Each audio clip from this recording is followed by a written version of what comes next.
right, good evening, everyone. Welcome to the Brandywine School District Board of Education regular meeting. Tonight is Monday, August 15th, 2022.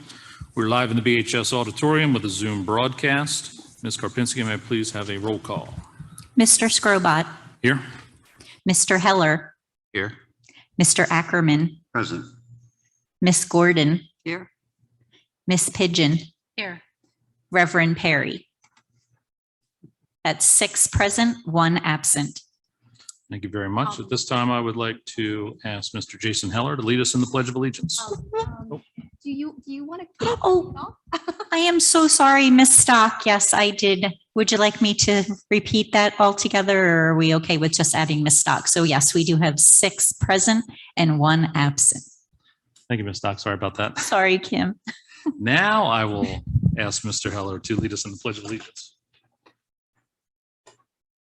Pledge allegiance to the flag of the United States of America and to the republic for which it stands, one nation, under God, indivisible, with liberty and justice for all. And before item 1C, I would like to make 2 changes to the agenda prior to any motions to approve. I would like to remove item 5G, liaison committee assignments, and I would like to remove personnel matter 7B, employee matter 22-114. With those 2 items removed, I'll entertain a motion to approve the agenda. So moved. Second. Motion and a second. All those in favor say aye. Aye. Any opposed? Motion carries. First up on special presentations, in recognition of Hispanic Heritage Month, we'd like to welcome one of our very own Spanish immersion students, Ms. Victoria Carrion Rivera. She is a current 7th grader attending Tally Middle School. Victoria, who is a native Spanish speaker, has been an immersion student with BSD since 2020, and she will be reading our Declaration of 2022 Hispanic Heritage Month in Spanish. Okay. Followed by Miss Stock with the English version. Thank you. Declaración del Mes de la Herencia Hispana 2022, 15 de septiembre hasta el 15 de octubre. Es con gran entusiasmo que el Distrito Escolar de Brandywine reconoce y celebra el Mes de la Herencia Hispana. El Mes de la Herencia Hispana tiene una historia propia. En 1968, el Congreso autorizó al presidente Lyndon B. Johnson a proclamar como Semana Nacional de la Herencia Hispana. En 1988, la observancia se amplió a una celebración de un mes de duración. Es la única celebración que comienza a mediados del mes. La celebración que reconoce a los latinos que son conocidos por su diversa cultura que abrazan la familia, la comida, la música y la danza. La fecha fue elegida como marco de aniversario de la independencia de 5 países latinoamericanos: Costa Rica, El Salvador, Guatemala, Honduras y Nicaragua. México y Chile también celebran sus días de independencia el 16 de septiembre y el 18 de septiembre respectivamente. Hay 16 países de habla hispana en el mundo: Argentina, Chile, Cuba, República Dominicana, Guatemala, Nicaragua, Perú, Uruguay, Bolivia, Costa Rica, Ecuador, Honduras, Panamá, Puerto Rico, Venezuela y España. Delaware alberga una población de 8.2% de ascendencia hispana. Como alumna del Distrito Escolar de Brandywine, es un placer reconocer el Mes de la Herencia Hispana en nombre del Distrito Escolar de Brandywine.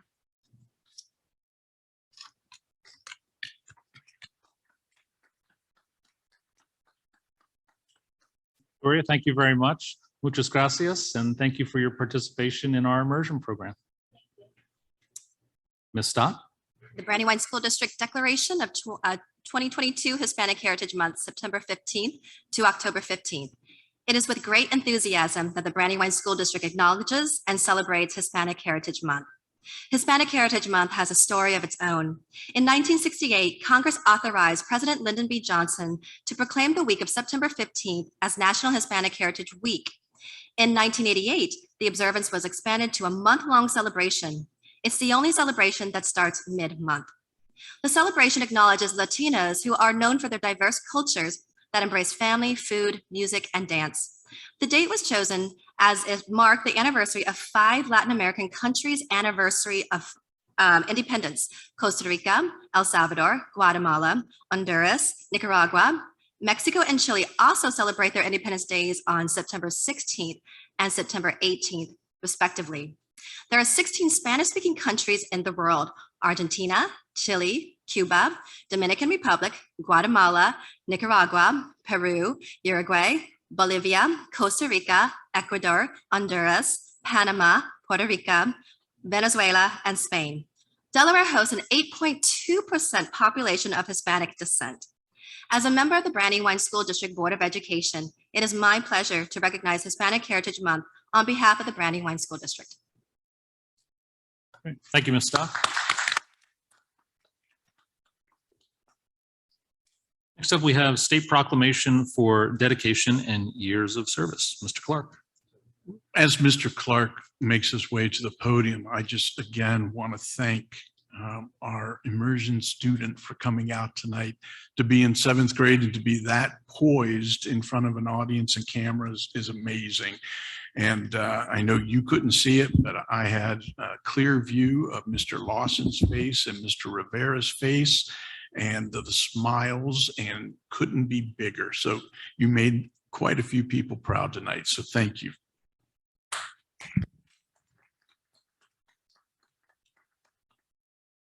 Good evening, members of the board, Vice President Heller, President Scrobot, and Superintendent Holler. My name is Bobby Clark. I'm the BSD Transportation Supervisor, and I'm here tonight to present 2 very special Transportation Department team members with tributes from the Delaware House of Representatives in honor of their service to Brandywine School District. Both team members recently retired this past June after dedicating decades of service to BSD. I'm going to begin tonight by sharing information about Marilyn Richey, who unfortunately is unable to be with us tonight.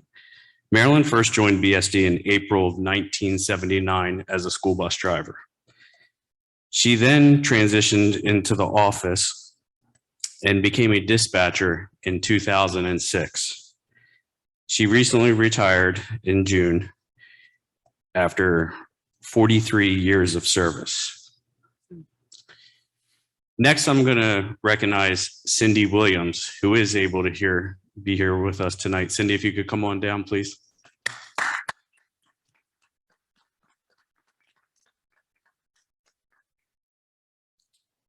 So Cindy joined BSD in September of 1977 as a school bus driver. She again transitioned into the office around 1988. And in 2005, became a dispatcher. So again, after 44 years of service to BSD, she recently retired this past June. If you're keeping count at home together, that's 87 years of service between Cindy and Marilyn. To say they would be deeply missed in our department is an understatement. So we'd like to present the proclamation in person to Cindy this evening.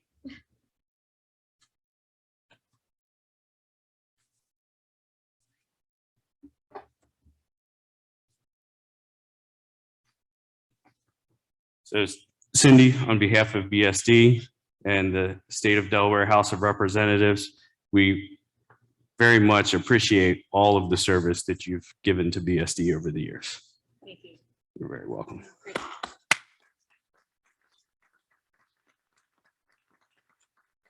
Thank you very much.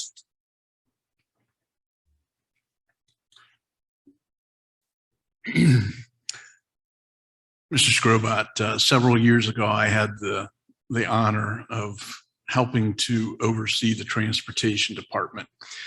And I remember reading an article years ago that the most hazardous, stressful job in America was air traffic controller. I'm not sure that the authors of that article had visited a bus transportation scenario. because on any given moment, it is much like air traffic controlling in that dispatch area. There's a tree down in this road, and this road is closed due to a water break and rerouting traffic. And this driver, it is unbelievable the work that those two ladies did over the past 44 years. And happy to see you enjoying retirement, but know that you will be sorely missed. And God bless you in terms of your future. And again, thank you on behalf of our children and the community of the Brandywine School District.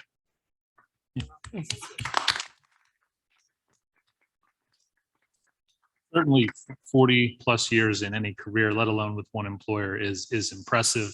And I think there's a lot to be said about your dedication and everything that you've done for the district. So on behalf of the board, thank you as well. Thank you. Now I will introduce Mr. John Reed with a safety and security update. Good evening, board, people here at Brandywine and people at home. I'm going to present quickly what we're going through as far as a district, as far as safety and security, and some of the work that has been going on for the past 20 years and what we've been working on this summer. As always, we've been working hard this summer throughout the district to improve our safety and security efforts throughout the district. This effort will never stop. There'll always be something new. There'll always be something that has to be replaced. I want to start off by saying it's been a collaborative effort. I have not seen the collaboration, particularly from the Department of Education under Secretary Holodick, like this in my career. He has quickly gotten in there. There's a lot of collaboration. We've had several meetings down in Dover. We've had a large scale training event that happened right here in this room for all the Newcastle County districts, but he has absolutely made a difference. And our goal in all this is to keep our buildings as secure as we can make them and up to date. Next slide, please. I spoke a little bit about teamwork. One of the things that we've been working very closely with is we've been working together with state agencies such as the State of Delaware, City of Wilmington, and Newcastle County Police Department. This partnership has helped us put SROs in our secondary schools. And we have the ongoing Constable program, which will be in place again this year, where we have the 4 constables covering our elementary schools. And the first priority of these folks in our schools is to be a first responder. But equally as important is that relationship building that they have with the students. They're not there to be disciplinarians. They're not there to help manage a school. They're there as first responders, but the relationship they have with the students is incredible. And you really see it at PS DuPont. I hate to bring that up as an example because they're all wonderful, but Officer Roundtree and the students there at PS DuPont, they all know each other by name. And he is a good outlet for the students there. And especially when they see each other outside of school, that relationship with law enforcement is critical. Also, our constables through the in-service days that are coming up, they'll be present in our schools, walking through our schools, once again, refamiliarizing themselves with the schools, looking at doors, talking to new teachers. So there's a lot going on as far as teamwork. Next slide, please. Safety measures. One of the things the district has, everybody's aware of the maintenance committee, but back since 2002, we've had a maintenance oversight committee, which meets once a month. And we're more than just talking about buildings, boilers, chillers, and roofs. We've also been talking about safety and security and have been from the very onset of this committee. And we've been, luckily as a district, we've been ahead of the curve on some of these initiatives. And been very proactive in what we've been doing as far as the separation of our offices from the schools. That's something that BSD started years ago, well over 20 years ago in doing this work. One of the things we began in 2002 is the keys that we use in the district. We worked with Schlage Corporation that the key blank we use is only sold to the Brandywine School District. So there is no running down to your local hardware store to make the key because you can't do it. We purchased a machine to make those keys. We have 2 personnel that have been trained on this and are certified locksmith. Here's an example of Rodney. He can go in there and update a cylinder at a moment's notice. With a control key, he can pull a cylinder out, swap it out. God forbid a key gets lost or whatever, we can swap out a cylinder in a moment's notice. We also have the lockdown feature inside the doors where we can disarm the door from inside the classroom so no one can get in. The #1 piece of security is a locked classroom.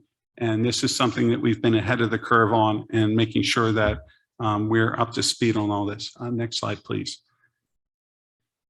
We can't talk about everything that we've done because some of the stuff has to remain, to the district, but we are upgrading a lot of our security systems, things that we put in 2006. I always kid if there's a box with a red flashing light, that means it's going to last for about 4 years. Every piece of electronic equipment you got to keep up with, you got to keep up to date. But our cameras, we are in the process of replacing them, updating them. And I'd like to thank our legislative committee, our local legislators and Governor Carney, because this year, once again, they have put safety and security money in the bond bill, and there's been extra money which will allow us to get this done quickly and without us having to go back to taxpayers for this. This is something that's in the budget and we are taking care of as quickly as possible. Other security measures that we're doing that you can't see in this is the security badge system by which employees can enter the building without using a key, which is important. The first alert button, which allows certain personnel in the school to call 911. And we also have a connection system by which if anybody calls 911, the administrators in that building are immediately alerted to what's that 911's been called, and administration is also notified immediately.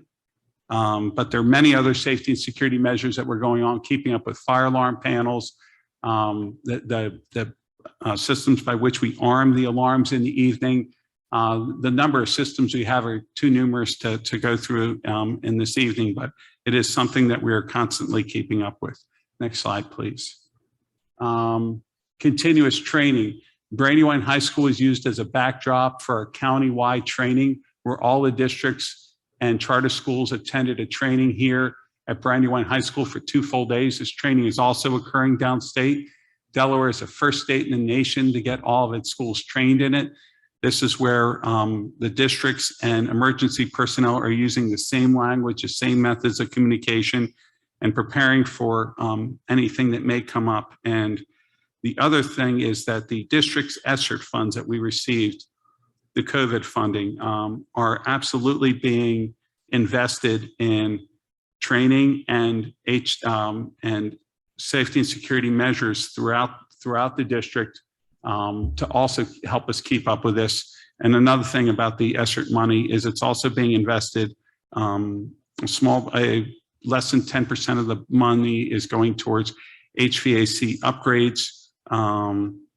So that is another thing that will help in any future capital request in keeping that money or keeping that at bay. We've been working with DEMA. I'm trying to think of some of the other agencies that we had here. The Red Cross was here, but anybody who would respond to any type of situation was included in this training. Now, at the start of the school year, we have our new teachers start tomorrow, and there are numerous presentations to them. Safety and security will be part of this. We're going to be talking to our new teachers about the protocol within the districts, the way we communicate, and this will be followed with staff development that starts in the beginning of the year.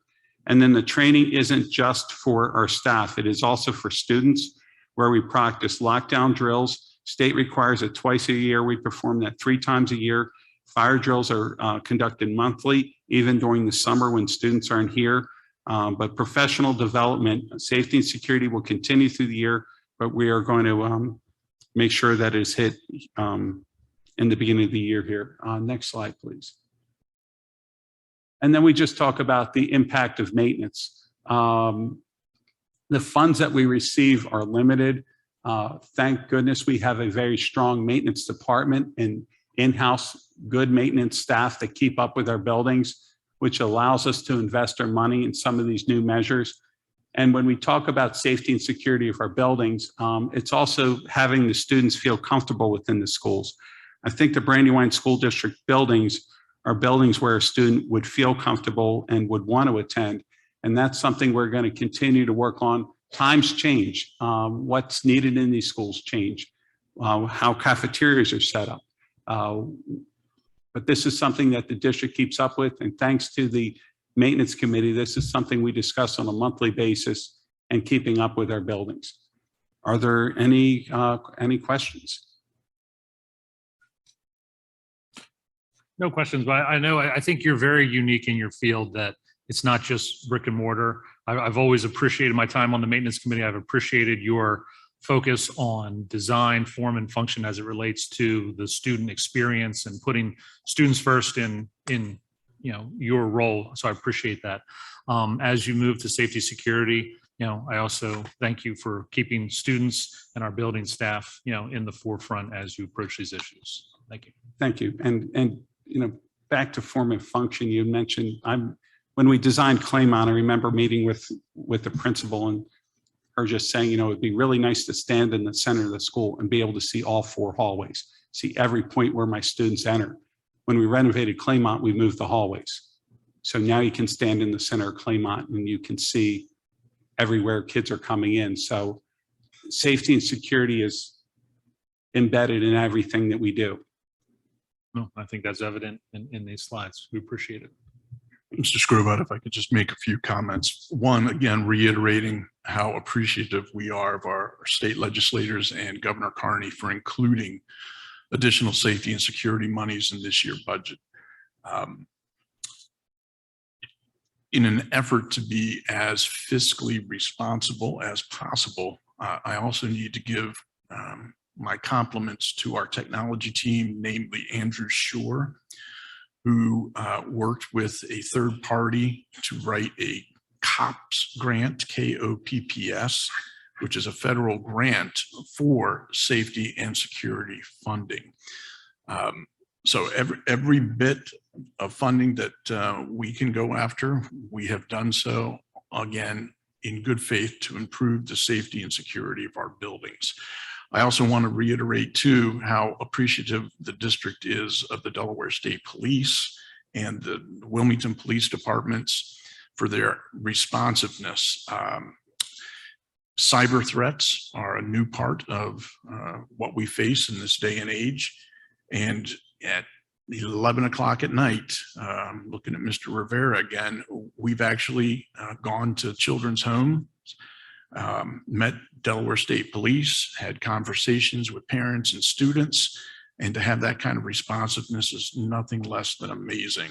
At 1 o'clock in the morning, we've contacted the Delaware State Police Cyber Crimes Unit, who then has traced down threats on social media to help make sure that they're not credible threats moving into the next day.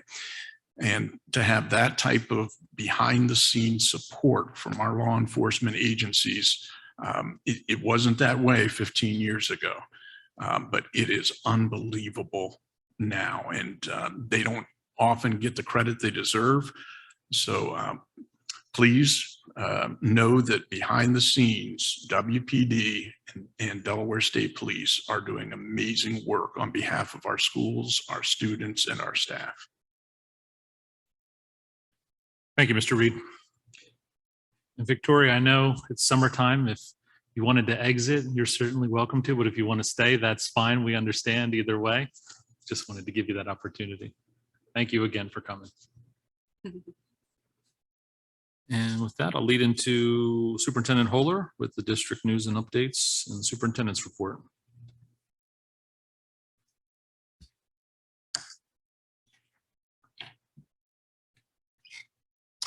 It's hard to believe, but we are just a few weeks away from the start of the new school year. Even throughout these summer months, there have been a lot of great things happening in the district that we're excited to share. And I also have a few important updates for our families this evening. I have to start by highlighting our summer programming. From extended school year to summer academies to summer camps, we had an incredibly robust slate of programming for our students throughout the summer months. We once again have to thank the coordinators, the teachers, and other team members who made all of this possible. It was your teamwork and commitment that made everything such a success. On your screen, you'll notice these photos are full of fun and joy. Claymont Elementary School, which had one of the larger summer programs, took the end of summer celebration very seriously. The coordinators organized a visit from the local fire department and also found student volunteers who helped with activities such as face painting. Summer program coordinators knew just how hard their students had worked throughout the summer months and wanted to make sure they were celebrated. We had the opportunity to visit all of our summer programs and put together this highlight video. Enjoy.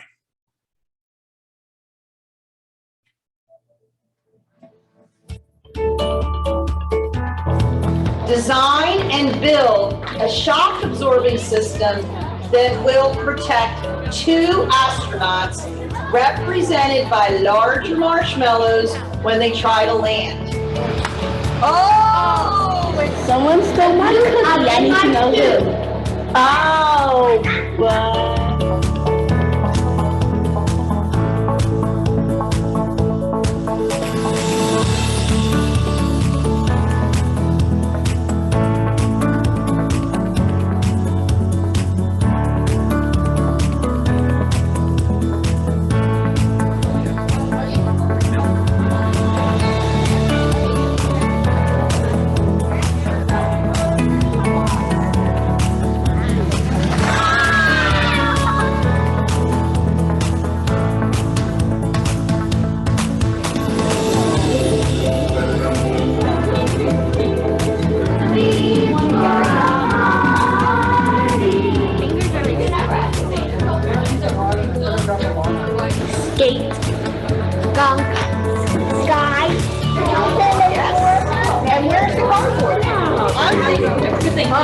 Oh, there you go.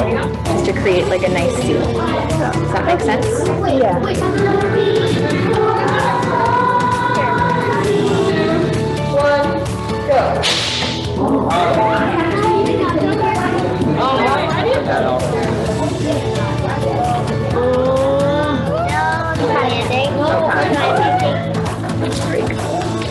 I used to hate science, but now that I've gone to this camp, I literally love it. Yes.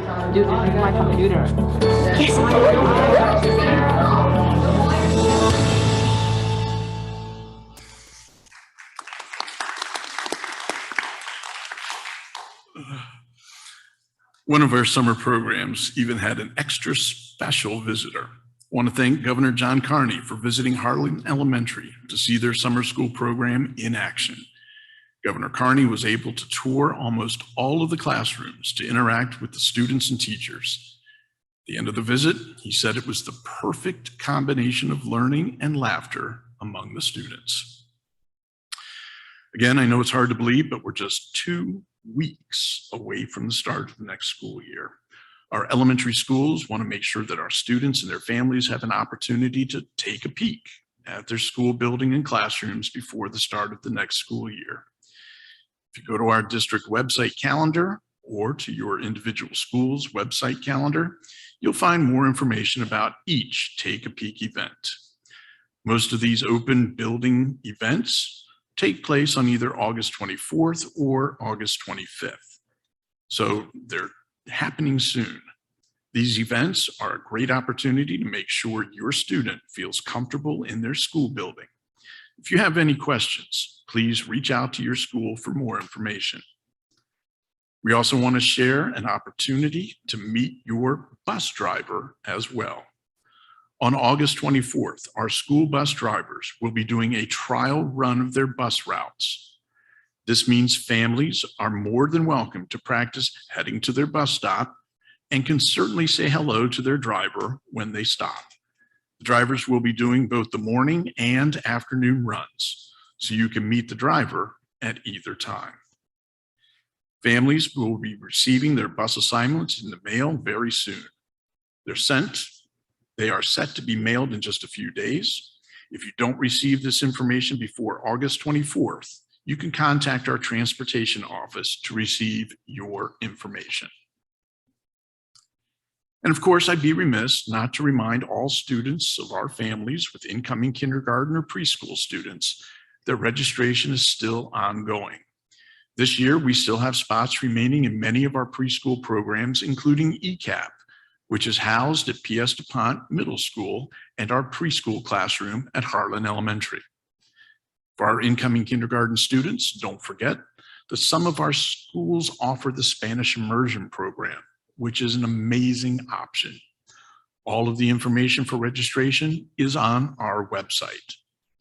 And as many of our families know, we were required this year to change our online registration link. All of the details are found on our website. We'll also make sure to include this information in our board recap report that is sent out to all of our families following this meeting. There's also a few changes this school year for school meals. Our BSD families received an email communication last week from our school nutrition supervisor, Colleen Carter, explaining these changes. This school year, many of the federal waivers that have been in place throughout COVID have expired. This means that some BSD schools will remain free school meal sites, while other schools will once again require meal benefit applications to provide free or reduced meals to students. All of this information is also on the district website, right on the homepage. There, you will find the details regarding not only which schools require meal benefit applications, but also which schools do not. There's also a link to the application as well as a video explaining the process. The meal benefit application is completely online and is completely anonymous. We want to make sure that all of our families that will need to fill out the applications are able to do so before the start of the school year to ensure that meal benefits are in place on the first day of school. If you have any questions, please reach out to our school nutrition department, who will be happy to assist you. Earlier this year, I was thrilled to share information about the Emergency Connectivity Fund, or ECF. This is a grant through the Federal Communication, or FCC, that was awarded to school district to help ensure all students have access to a personal device while at home. You may remember the Brandywine School District was awarded $2.6 million of the $6 million that was given to the state of Delaware. That generous piece was thanks to the dedicated work of our technology department. A few months ago, we told you about a survey we were sending home to families to determine eligibility for Chromebooks purchased using these ECF funds. I'm happy to report that the Chromebooks that were purchased are currently being distributed to families who were determined to be eligible. Tonight, I even have more good news. Once again, thanks to the dedication of our technology team, BSD was awarded additional funds through this grant, an additional $1.7 million that our department went after, again, honing in on that goal 5 of being great fiscal stewardships, looking for ways to save the local tax dollars. So kudos to the department. These additional funds will be used to refresh technology for many of our classrooms and colleagues. This is just another way our teams are constantly finding ways to be great fiscal stewards by searching for state and federal grant opportunities to benefit our district. I want to thank all of our families and community members who joined us last week for the town hall at Harlan Elementary School to discuss the Wilmington Learning Collaborative Initiative. The event featured a panel of presenters and lots of time for questions from audience members. Student volunteers were also on hand to provide childcare for families in attendance. We also live streamed the event, and the video is on our BSD YouTube channel if anyone would like to watch. We'll make sure to include the link in our upcoming board recap email to families. As we've said all summer, things certainly don't slow down in BSD. On your screen now is just a snapshot of some of the events and activities that have been underway. Throughout the district, our school leadership teams have been hard at work planning and preparing for the coming school year, including attending an administrative retreat and other professional development opportunities. Our school nutrition team has stayed busy providing meals all summer long at our sit-down sites and by traveling with the Brandywine food bus. Some of our team members got creative to get into the community. Dina Evans, who serves as a reading specialist at Mount Pleasant Elementary, partnered with the Brandywine bus team to follow their route and distribute books to children in our community. And of course, we are thrilled to capture moments from our summer programming, including the return of STEM and fine arts summer camps. BSD has also been making headlines this summer. The amazing video we shared at our last board meeting featuring the Special Olympics event at Forward Elementary School is now being shared on the national stage. Local and regional Special Olympics leaders took note of that video and asked to use it to showcase the impact of the program across the country. Mr. Reed shared earlier about the training opportunities that have taken place this summer. I also want to mention the emergency management training that took place right here in BHS earlier this month. That training event was so innovative, it garnered media attention, including coverage by Fox 29 and 6 ABC. By the end of this month, all school districts in the state will have had the opportunity to receive this training, which showcases the great collaboration underway for this important initiative. I want to take a moment to remind our families to make sure you're following the district's social media channels. We use these channels to share all of the incredible stories we capture each and every day. You'll see great photos and videos, as well as important information and reminders. If you're not following, you're definitely missing out. And before I conclude, I have one final update to share. All of the school districts in the state had an initial meeting earlier today with the Delaware Department of Education and the Delaware Department of Public Health related to guidance for this upcoming school year. This was an initial meeting with preliminary guidance. All of the districts are still waiting for the final recommendations that are soon expected. We do anticipate the guidance will relax social distancing.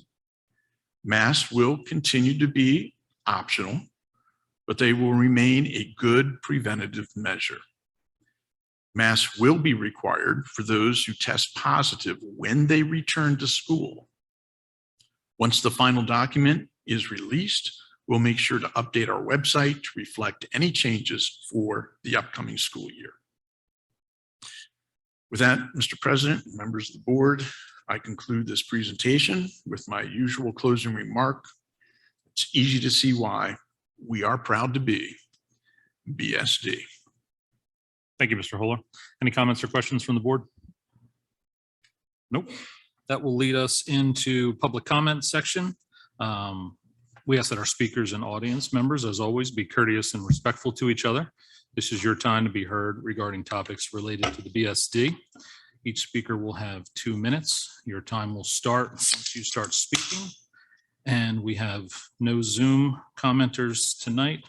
And first up, Kevin McLaughlin. I ask you to go to the aisle microphone, please. And next on deck is James Ingrazia. Good evening.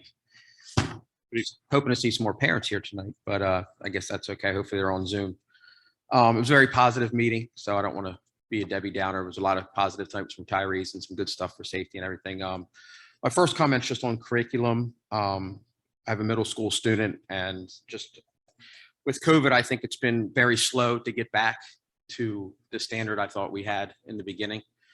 I want my, the kids, not just my son, but all the kids at 6th, 7th, 8th grade to be prepared for high school. So I just feel like we're waiting for everyone to catch up, and it's holding others back. I mean, that's the best way I can put it. And as far as my second comment, I know was like lack of hands-on projects. I feel like the homework was very light. Again, just all prep for high school. So that's my number one objective here tonight. And it's no secret that teachers in our own district, have their kids go to private high schools and elementary schools, and that's kind of scary in itself.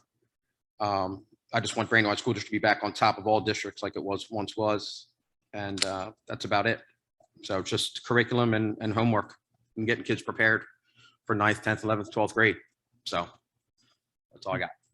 Thank you very much for your comments, Mr. McLaughlin. Next up, James Ingrazia with Rick Shea on deck.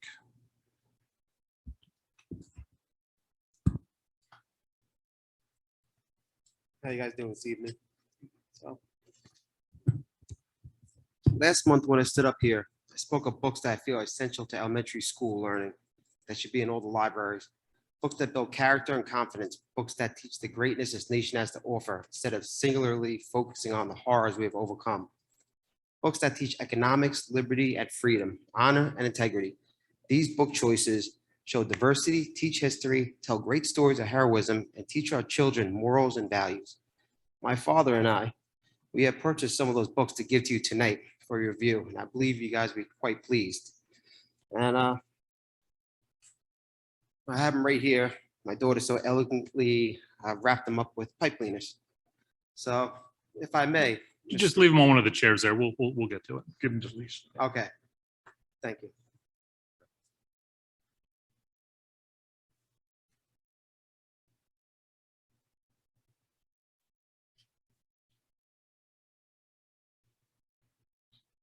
Thank you. Next up, Mr. Rick Shea.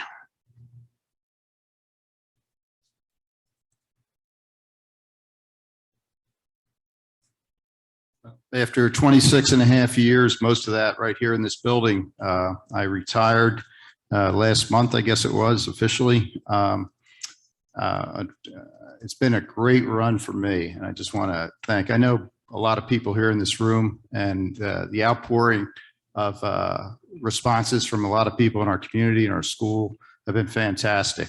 I don't leave because I want to retire. I want to extend my athletic career, and Jack Holloway and Bill Perdue were mentors of mine that did the same thing, went from public to a private school. I'll be the athletic director now at Padua Academy, and I expect to do that job just as well as I did my job here for a long period of time. I'm older, but I'm a older guy, if you will. But it's been a great run. I've had some great relationships with not only kids and parents and community members and staff members. It's been wonderful. It's the greatest job I've ever had. And thanks for having, I guess I can really thank Don Fantine. He's the guy that hired me. And but I appreciate everybody here in this room, whether I know you or not. It's a great district, and I live in the district, so I'm not going anywhere. My granddaughter will be here next year to play volleyball and obviously go to school here at Brandywine. But thank you very much, everybody. I greatly appreciate all of you. Thank you. Thank you. Fantastic, Rick. I think you came in right after I had left as a student here. And I know I've gotten to know you over the years, certainly as my own children attended Brandywine. And I can't think of being at a sporting event that I was at that you were not at, whether it was field hockey, soccer, swimming, football, volleyball. When I was there, I saw you there. And I think that speaks to your, love of your job, your dedication to the district, and, congratulations on all your years of service. We're certainly sad to see you go. But we hope that you will continue to be a face on our fields and in our district.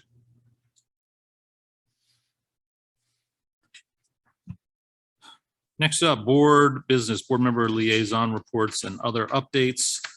Delaware School Boards Association, Mr. Ackerman. The School Board Association held its annual meeting last Saturday at the Marilyn Richey Farm. Our next meeting will be in September. Very good. Thank you, Mr. Ackerman.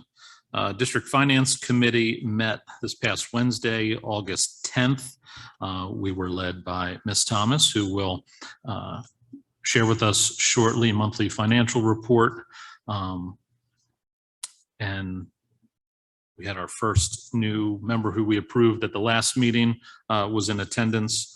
No other outside comments regarding that meeting. Our next meeting is scheduled for, one second, September 14th, I believe. Mr. Heller, Health Advisory Committee. There was a reorganization meeting of sorts on Tuesday, August 9th, that unfortunately I was not able to attend. But the members present kind of planned the strategy for the year and for the next couple of meetings and set a meeting schedule for the year, which will be the third Thursday of every month. Taking September off, that would make the next meeting October 20th at 4 p.m. Fantastic. 91.7 WMPH, no meetings since last reported. Again, with Mr. Hale's departure has slowed down our contract works. Hope to have that resolved soon. Delaware Public Media is celebrating 10 years as Delaware's NPR station. So tune into 91.7 to look for some spots acknowledging that, including their partnership with Brandywine School District and 91.7 WMPH. Ms. Perry is not with us this evening. We will skip that, get an update next month. Any additional board member reports, comments? Mr. Scrobot, if I could just back up to Reverend Perry's Wilmington Learning Collaborative. We touched on that in my report. The only thing that was not mentioned was that we are trying to schedule a combined boards meeting where Brandywine, Red Clay, and Christina's school boards could come together. Don't know if that would be a public session or an executive session. We're still looking into that to discuss aspects of the Wilmington Learning Collaborative MOU so that we can share insights, perspectives, and get additional information from the governor's office as well as the Department of Education. Tentatively, that meeting is scheduled for Tuesday, August 30th at 6:30. Location is still to be determined. Superintendent, I just have one quick question. Even though it's 3 districts that are kind of speaking about this collaborative together, there are students in the Colonial School District feeder pattern within the city of Wilmington. Has anything been said about those students? Will they continue to follow the Colonial School District, or will they be included in the collaborative schools? It's a great question, Mr. Ackerman. To the best of my knowledge, I believe that they'll remain with the Colonial School District, but I can ask that question. Please ask that question, because at the end of the day, that area is located very close to our bus yard, and then, you know, kind of going south from there to the river and around through the port. Those students shouldn't be left behind. They're in the city as just like any other student. And we should be making sure that whatever efforts are being made to help Wilmington students help every student in Wilmington, if this is going to be something that we're going to do. I'll ask the question. Thank you. Thank you, Superintendent Huller. Next up, I want to entertain a motion to approve item 6A and B, our consent agenda. So moved. Second. I have a motion and a second. All those in favor say aye. Aye. Any opposed? Motion carries. We amended section 7, so I will entertain a motion to approve item 7A, the monthly personnel report as discussed in executive session. So moved. Second. Motion and a second. All those in favor say aye. Aye. Any opposed? Motion carries. Next, I'll entertain a motion to approve item 8A, student matters regarding choice. So moved. Second. Motion and a second. All those in favor say aye. Aye. Any opposed? Motion carries. We have no old business this evening. New business. We will start with the monthly financial report. Ms. Thomas, welcome.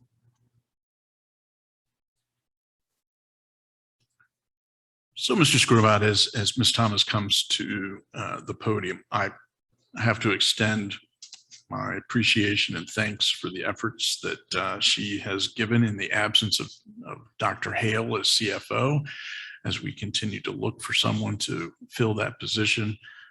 Angie has stepped up and is handling the job and doing an excellent job in doing so. Her first report given tonight here, but she is well-versed in school finance, having spent just about her entire career in that area. So we are very fortunate to have Angie in Jason's absence.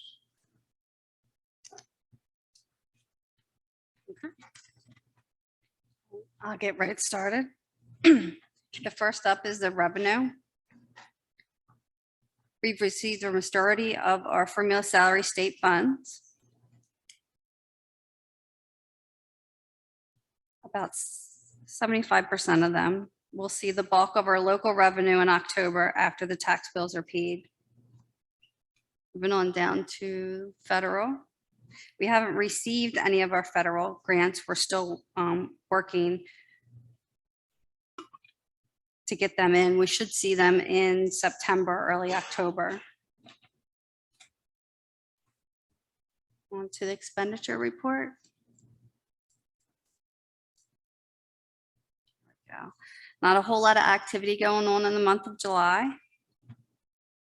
Large number of encumbrances are just utilities, some facilities and transportation operating encumbrances.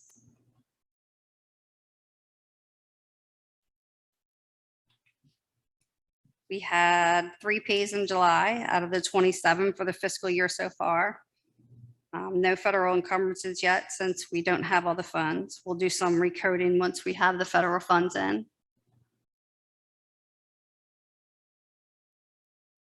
Prior year expenditures. There's a large amount of encumbrances for the prior year funds. The schools did some end of the year spending that the items have not come in yet or have not been invoiced yet.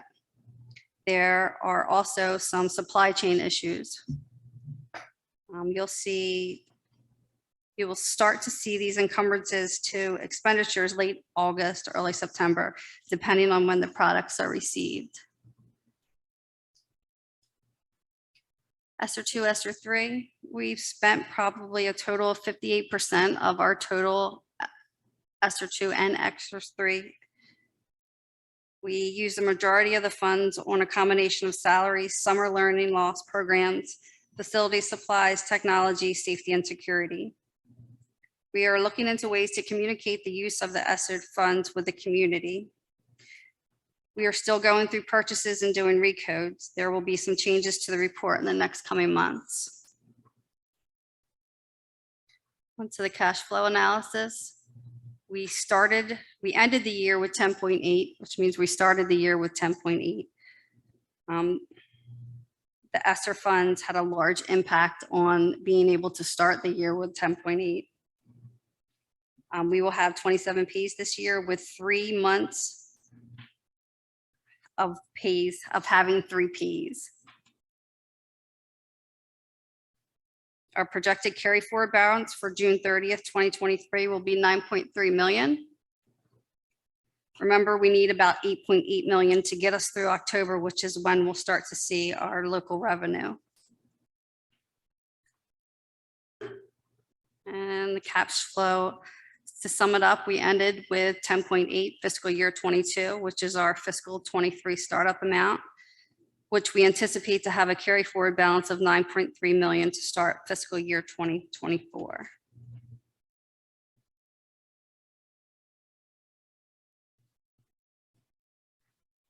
And we have our financial position report, which is a quarterly report that DOE requires that shows there are enough available funds to carry us through October 22nd, October of 2022, when we receive the bulk of our tax dollars. That's it. Does anybody have any questions? Questions or comments from Ms. Thomas? No. For anyone new joining our meeting for the first time or via Zoom, all of our financials are on our website, and that does include a multi-page executive summary that the District Finance Committee, along with the prior CFO, worked hard to put together to really put a lot of these buckets and reports into layman's terms best we can to help the public understand where our money comes from and how it's spent. So if you have an opportunity, check out the executive summary and it will give you a good background on our reports. Mr. Scrobot, might be a good time. I don't want to put you on the spot, but to kind of explain the district finance committee. You are putting me on the spot. It was established well before my time. I believe we did it before there was a state mandate to have a district finance committee. We started it out of an accountability measure to make sure that, you know, when we had gone to a referendum or when we go to referendum, that one, there is a committee made up of committee members, or made up of community members, taxpayers within our district, in addition to at least one board representative and one district representative, in addition to the CFO, who typically reviews the financial information. But it's an oversight and accountability measure to make sure, you know, essentially the committee of community members acts as a, you know, independent third party to, you know, make sure that the district is doing what they say they're doing with the money, specifically when it comes to referendum and how that money is being spent. Yeah, and Brandywine was the first district to have a finance committee that would meet prior to the board meetings, review all the reports, ask all the probing questions, and it was a best practice that was then put into legislation that all districts had to have a district finance committee. But I think the power of knowing that citizens who are experts in the field of finances review our reports thoroughly, ask the probing questions, and before we come and present to the public. And that's happened every one of our meetings. And that'll kind of lead into our next topic. But, you know, with any committee, you know, it's a challenge to get, you know, volunteers to participate. So if anyone listening or here, you know, has some sort of a financial background or financial interest and would like to serve on that committee, you know, please consider joining as a, you know, member of the public. And as we work through the process to expand our committees, tighten up our committees, you know, we're always looking for new members throughout the district. And with that, thank you, Ms. Thomas, once again, great job. That would lead us to item B, Mr. Heller, Board Policy 2.10, Advisor Committees to the Board. Sure. So just the background for this is that we currently don't have any type of a. Oh, good point. Thank you very much. I got Mr. Holler took me off track with my explanation of the history of the committee. With that, do I hear a motion to accept the monthly financial report subject to audit? Motion. Second. Motion. So all those in favor say aye. Aye. Aye. Any opposed? Motion carries. Thank you, Ms. Pigeon. Now, item 10B. All right. So as I was saying, we currently don't have a process or policy or procedure in reference to our board committees, the ones that we give reports on every month, on how we add committees or remove committees, or even to clearly define what the purpose or charge of each committee is. I also thought there's some advantage to providing guidance to the committees around notice and record keeping requirements of committee meetings, and also a process to ensure that each committee represents a diverse group of our stakeholders, especially including teachers, but also administrators, parents, and community members. So I spent a little bit of time researching similar policies in other districts, and which makes up a majority of what the content of this proposed policy is. So I thought it was a start and at least a way to kick off the conversation about how we can formalize the committee process and ensure that every committee we have has the proper representation on it and actually has a purpose. Great. Thank you, Mr. Heller. So the board has all received copies of this. I don't want to get too much into text and language, but general ideas, comments. This is not an action item this evening. This is just a first draft read. If any members of the board had any comments or questions or recommended edits, now is time to discuss. I do know certain committees, like I said, some are mandated by the state. Others, like the District Finance Committee, as well as the Maintenance Oversight Committee, you know, were started with a well-defined purpose and kind of have an ongoing agenda or purpose for the foreseeable future. I know other comments or committees have come and gone over the years with relation to, whether it's needs of the district, interests and passions of the board or the district. So I think we're long overdue to kind of tighten up as to how the committees operate, how the members are selected, how they're presented to the board. So thank you, Mr. Heller. And then to that point, I will say, I mean, like currently, there's not even really a method for board members, much less the community, to know which committee is meeting when and where, or for a community member to learn exactly what the charge of the district finance committee is, for example, and who the members are. So there's not really a process for that right now. So I think this can kind of, I know whatever this ends up being, can tighten all that up. Yeah, I know the finance committee is always advertised on our website, and can't speak to any of the other ones on how, how they're advertised, but hopefully this will tighten some of that up. Mr. Scrobot, if I could make a comment for the audience members, there's a copy of the proposed policy on board docs that you can access. And maybe next time we'll give directions on how to use your mobile device to access board docs prior to the meeting, 5 or 10 minutes prior, so that you can actually follow along and see the attachments if you haven't had access this evening. And I think item 3 here, Mr. Heller, addresses those that are mandated by legislation. So glad to see that. I guess number 6, just certainly it would be, my goal as well as the goal of the district to have representation from diverse stakeholders. As far as language in the policy, I don't know how we could change that to maybe, make a, concerted effort. We're kind of limited by who volunteers to participate. I don't know how that language would restrict us. Certainly it would be, maybe there's some language to add about, recruitment and retention and trying to build a diverse group of stakeholders, from those in our district. Anybody else comments, questions on the draft? I do actually have a comment. Thank you, Mr. Heller, for putting this together. I think that this is probably definitely something that our district needs to have something a little bit more formalized as far as our district committees. I do know, as somebody who serves on other district committees and other districts in the state of Delaware, that these are public, correct? That the public is able to attend, correct? So there should be, does there need, if this is going to be a policy, does this need to have some kind of addition as far as the insurance of having these be public meetings, that they're going to be noticed, the agenda, minutes are going to be published, things like that, or at least access to those things, that the public would know, that the public would be able to come, that it wouldn't just be limited to these sets of people attending, correct?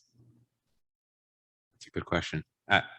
I assume that they are all public, but there's never any action taken at them. So there's recommendations, right? All the committees make recommendations to the board that we then vote on. Right. Well, at the next meeting. So I don't think it would have to be noticed because there's no action and there's not a quorum of board members present ever. Right.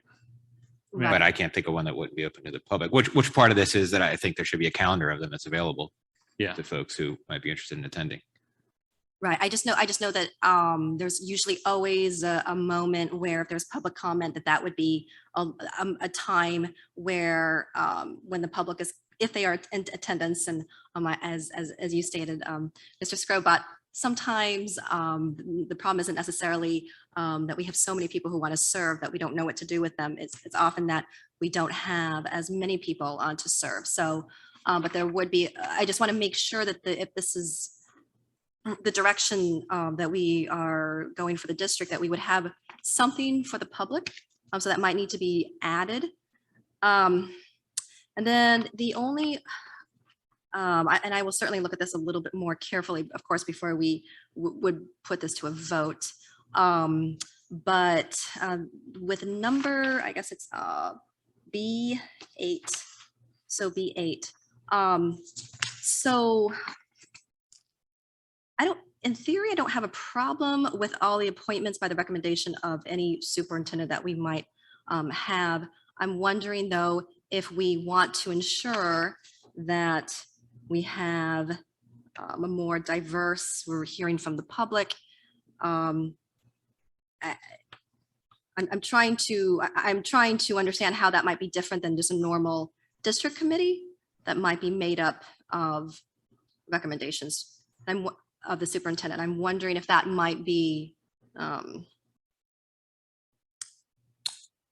not sure I'm following. I know with the finance committee, we have a district representative, and I think we've discussed adding maybe an alternate, just as we have a board member and an alternate.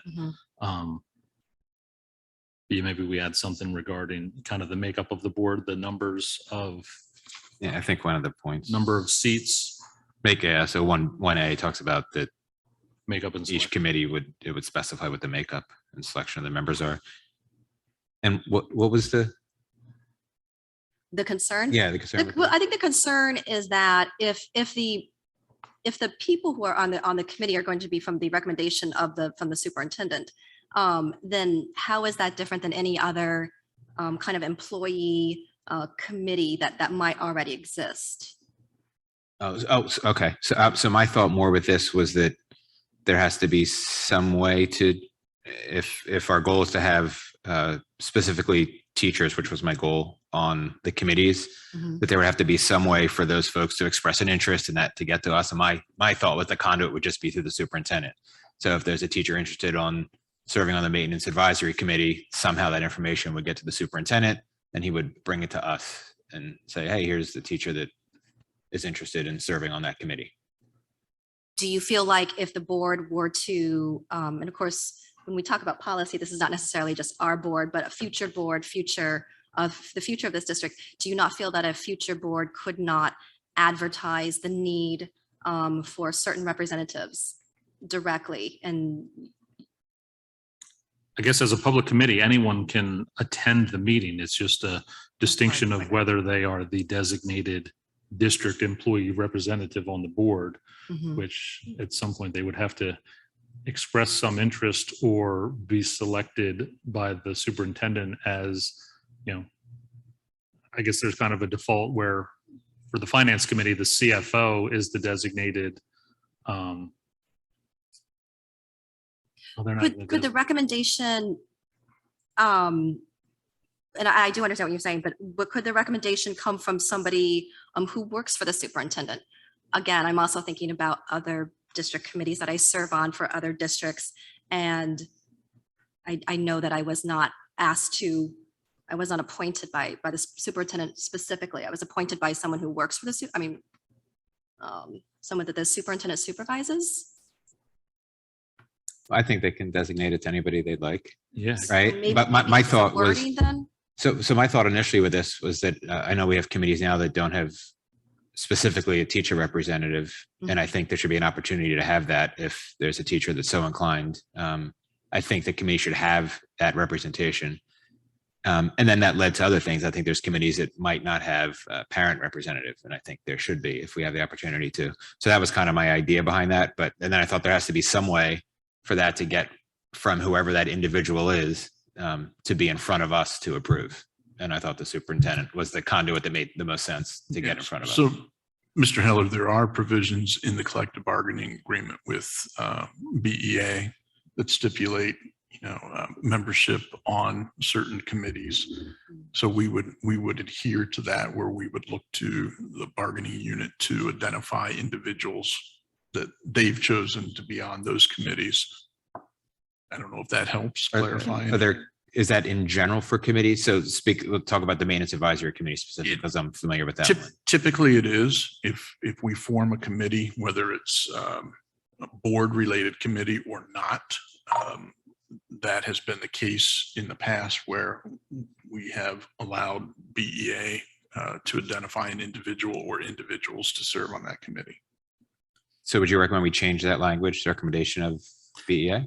Well, I guess as we're talking, I'm thinking that. Well, it's already covered in their collective bargaining agreement, so that should be a given. We can go back and we can take a look at that. Yeah. Okay. But if there's a committee formed that's going to have any significant impact on district operations, we have done that in the past. And that's what I think as we talk about, I don't want a one size fits all for all our committees. I want some flexibilities in there, with the maintenance committee, John Reed presents the bulk of the material, but would that necessarily, it wouldn't require another district representative or another teacher representative. It's kind of depending on the needs of the committee. These are designed to be community committees. So we would expect the bulk of the,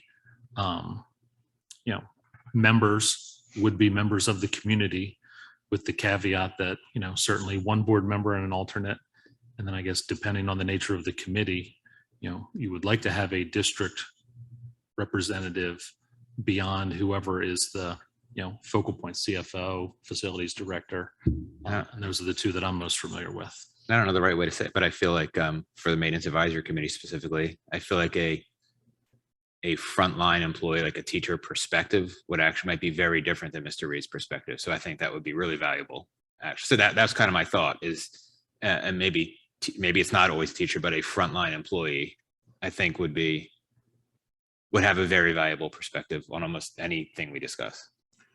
But nothing's stopping a teacher who wants to be on a committee. I don't see the need for this particular policy.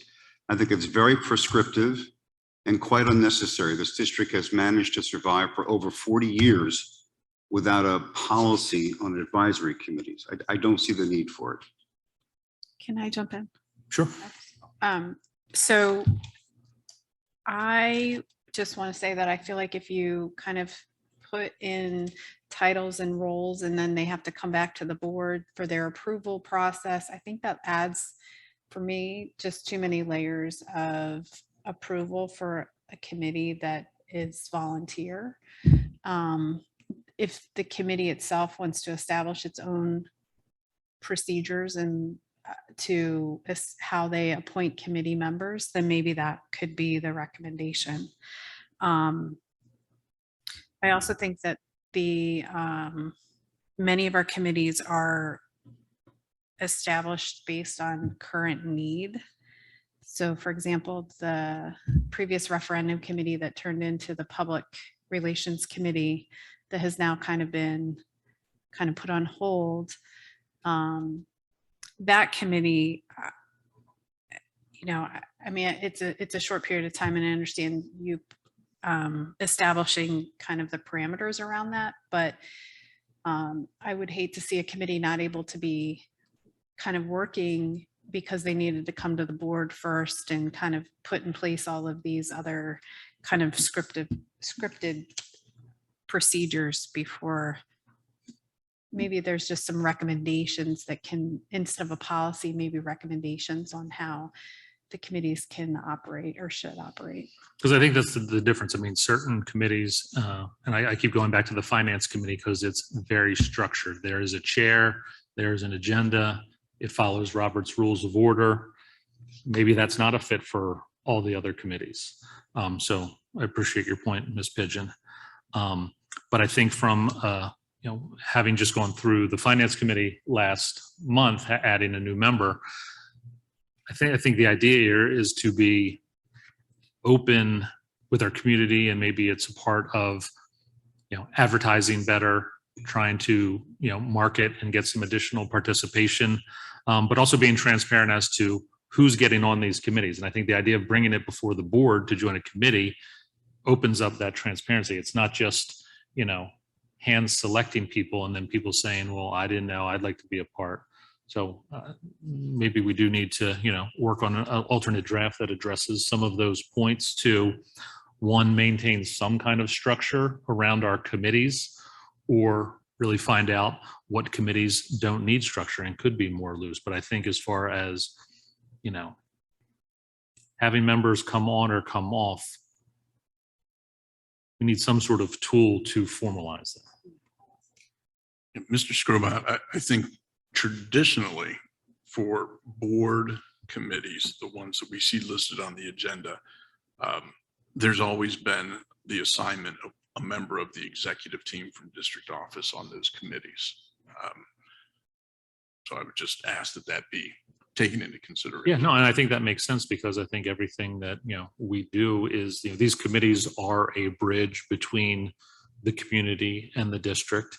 And, that oversight, should definitely have that connection. And I wouldn't see that, being removed.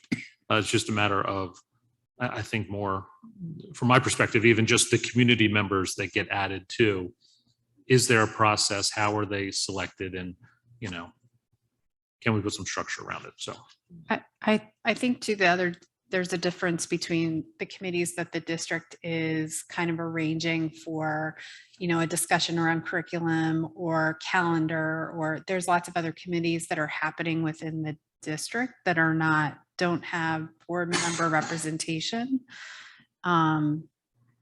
Just want to throw that out there that we're not talking about I presume you're not talking about all the committees that the district is just community public committees where there's a public interest or need for oversight and accountability. So I would ask what differentiates that, I guess.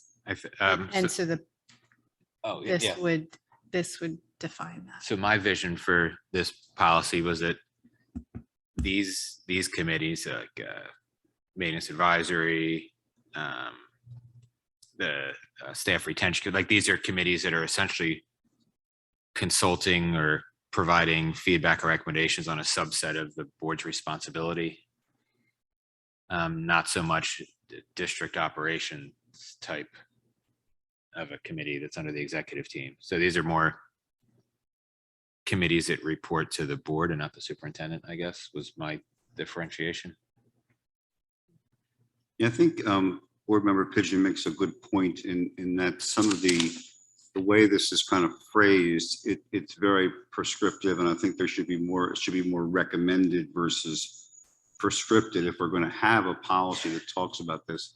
I mean, the elephant in the room is going to be that next year we need a referendum committee because we're getting very close to the point where we won't be able to meet that payroll in October if we fall much below the carryover that we're taking forward next year.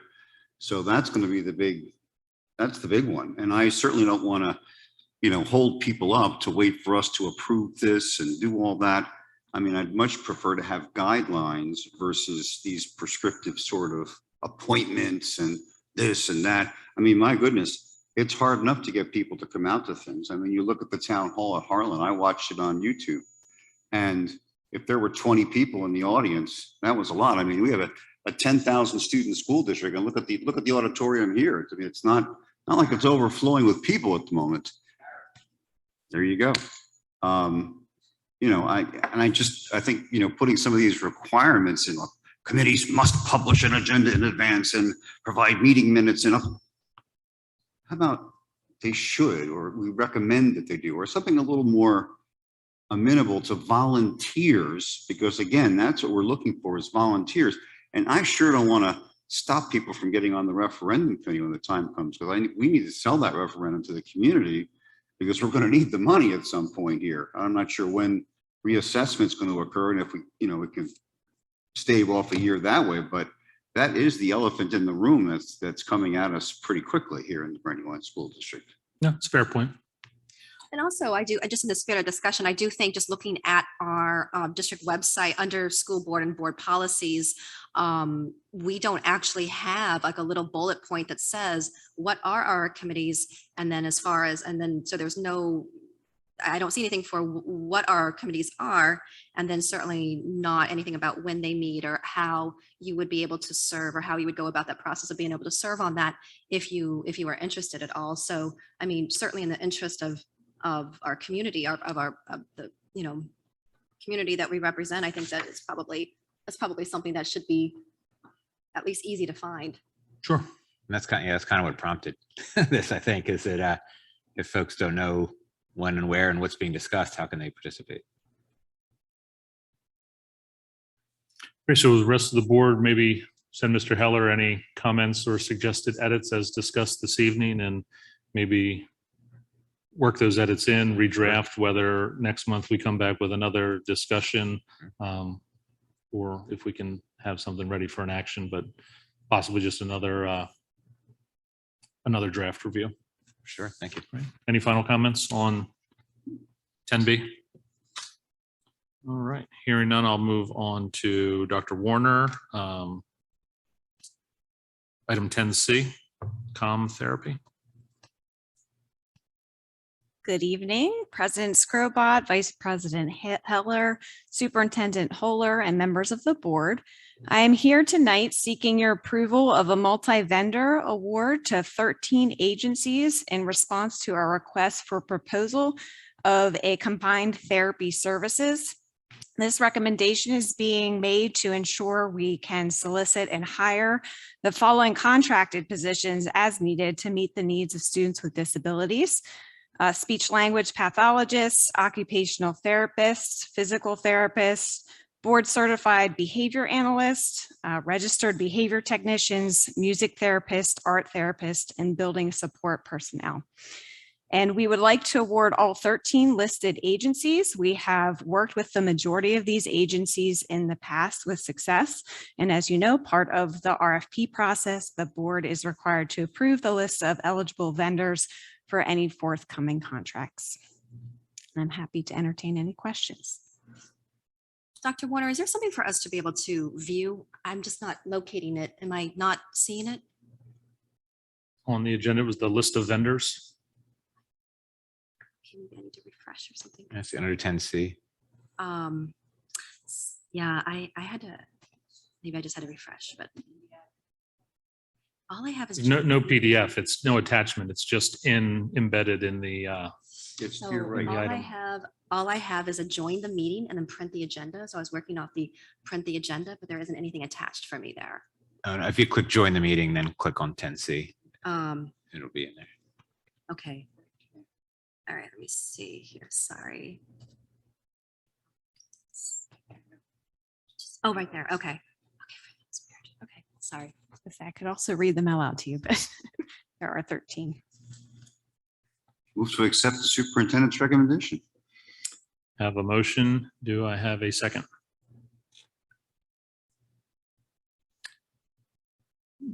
Motion, Mr. Ackerman, second, Ms. Pigeon. All those in favor say aye. Aye. Any opposed? Motion carries. Thank you. Thank you, Dr. Warner. Next up, Dr. McKinney, BSD 22103 Credit Program. Good evening, President Scrobot, Vice President Heller, Superintendent Holler, and members of the board. Dr. McKinney regretfully could not be here this evening. However, we are seeking your approval of a dual vendor award to 2 reputable agencies in response to our request for proposal for a non-traditional high school credit acquisition program. We would like to award Educating All Angles and Transforming Lives, both of whom we have worked collaboratively with in BSD in the past. If you recall, we piloted several programs fitting this description over the last several years and collected data on each model. This was part of our full-on alternative education programs model that we've been speaking about for several years. We wrote the specifications for the kind of programming that we determined would best meet the needs of these students who would be eligible for the program. There's further information about student eligibility listed for you in board docs, as well as we have statistical information on the success of our pilot last year. I am here tonight and Mr. Rivera is with me as he was part of the scoring team that participated in this process. We had 12 or 13 of our counselors, administrators, teachers participating for this vendor award process. And we are happy to entertain any questions, comments, or concerns. Dr. Lawson, this is different than Positive Change Academy? This is Positive Change Academy is in person. This is actually a virtual program. So if you recall, we had students during the pandemic who needed to work full-time. Many of them were older in age. They had accumulated some credits, but they just couldn't work it out with their family needs. And so we were able to put together a virtual program to best serve their needs. Any other questions or comments? If not, I will. Oh.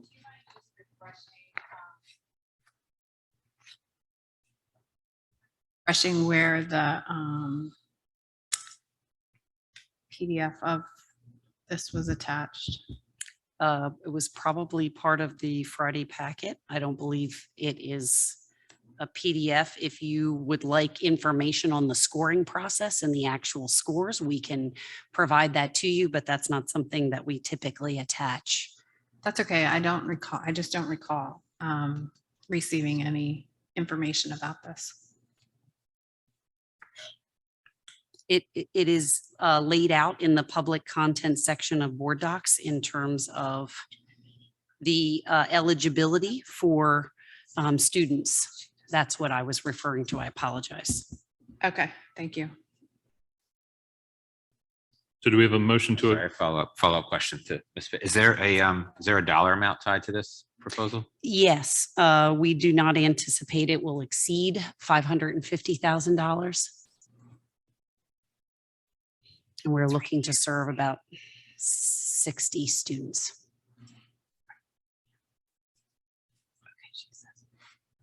Do you have a motion to accept the superintendent's recommendation to approve the potential vendors? So moved. Second. Motion and a second. All those in favor say aye. Aye. Any opposed? Motion carries. Dr. Lawson, the autism program. Thanks again. So another circumstance that came before us, as you know, for several years, we have been required by the Department of Education to serve our children who fall under a birth mandate classification in special education.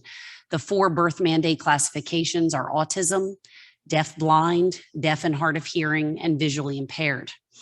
As of several years ago, our responsibilities to serve these children actually come before age 3. So before that, it wasn't until children turned 3 that we kicked into gear in terms of services. That actually changed with the birth mandate students. So over the past several years, we have been serving a larger and larger population of students who are 18 months old to up to 3 years old. Primarily, these students have autism. We have occasionally gotten the student who may have had the eligibility of deaf blind, deaf, or visually impaired. So because our expenditures increased and we reached the threshold for needing to come to you for a request for proposal approval, we had to put this one out for bid because we anticipate exceeding that threshold, that monetary threshold that requires us to put this to bid. So we had 3 companies bid on serving our babies, our birth mandate children, but only one vendor was able to actually supply a location to serve the children. The other 2 vendors were willing to come to us, but as you know, our space constraints as it relates to our youngest learners is really struggling right now. So we would like to award this contract to the one vendor, Bright Blooms, who is able to serve the children on site at their location. This is the vendor that has been serving us for the past several years. But we would also like to go back out and see if there are any other vendors out there or be more specific about needing them to have the space for our littlest people and try to award more vendors because we anticipate continually serving more and more children each year. Where is their current location? Bright Bloom is located, the Brandywine Center for Autism was right next door to us where St. Helena's is, but they actually relocated, I believe, down 13 a ways. I think it's in Newcastle, but I'm not sure. That relocation happened, I'm going to say maybe a year ago, we got that notification, but their parents either transport them directly there or Bright Blooms works on getting the children to the center and then having their parents either pick them up or take them back to their childcare. Often they are going back and forth from a childcare as well. Dr. Lawson, there's no financial statement for this one either for cost, which I guess is maybe the attachment that Ms. Stock and Ms. Pigeon were. Right. So we can anticipate exceeding $100,000, but because we are required to serve these children through IDEA, I cannot anticipate. It just depends on how many young children will be identified with autism, will be of age, and be living in the Brandywine School District. So Child Find is an ongoing process. So we just anticipate that it will be over $100,000.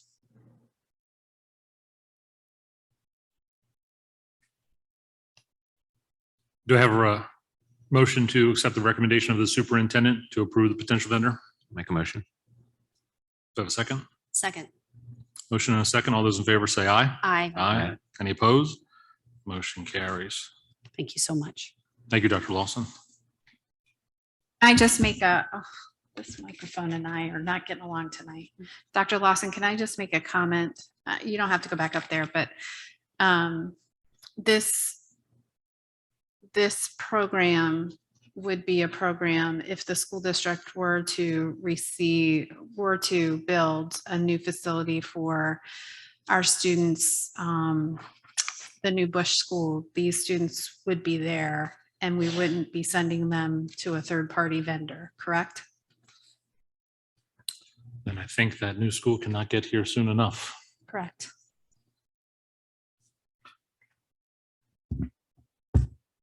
Before I get to general information and meeting dates, any last minute comments, questions from the board? Hearing none. Our follow-up meetings, Superintendent Holler mentioned the likelihood of a combined school boards meeting August 30th. Check into our school website for that notice once those details are finalized. We've got our September meeting, September 19th here at Brandywine. Regular board meeting October 17th, regular board meeting November 14th, regular board meeting December 12th. And with that, I will entertain a motion to adjourn. So moved. Second. Motion and a second. All those in favor say aye. Aye. Aye. Thank you, everyone, for your time and participation this evening. Enjoy what's left of summer.